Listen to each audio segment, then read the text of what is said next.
বর্তমান বিশ্বের সবচেয়ে বহুল আলোচিত শব্দটি হচ্ছে বা বিষয়টি হচ্ছে জেনারেশন।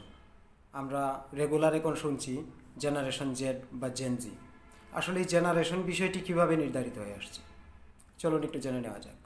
যাদের জন্ম 1946 সাল থেকে 1964 সালের মধ্যে, অর্থাৎ ছবিতে যাদের দেখতে পাচ্ছেন, যাদের বয়স 60 থেকে 80 এর কোটায়, তারা হচ্ছে বেবি বুমার্স প্রজন্মের লোক, বেবি বুমার্স।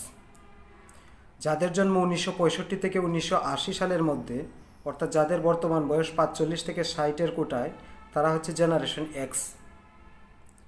যাদের জন্ম 1981 সাল থেকে 1996 সালের মধ্যে, অর্থাৎ যাদের বর্তমান বয়স 30 থেকে 45, তারা হচ্ছে মিলেনিয়ালস প্রজন্মের লোক বা জেনারেশন ওয়াই। যাদের জন্ম 1997 থেকে 2012 এর মধ্যে, তারা হচ্ছে জেনারেশন জেড বা জেনারেশন জি বা সংক্ষেপে জেনজি। যাদের জন্ম 2013 সাল থেকে 2024 সালের মধ্যে, তারা হচ্ছে জেনারেশন আলফা, অর্থাৎ তাদের বর্তমান বয়স 1 থেকে 13।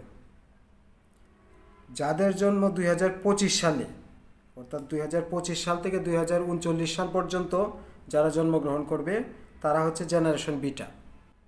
তো এখন আপনিই বলুন, আপনি কোন জেনারেশনে পড়েছেন, আপনি কোন জেনারেশনের মানুষ, কোন প্রজন্মের মানুষ।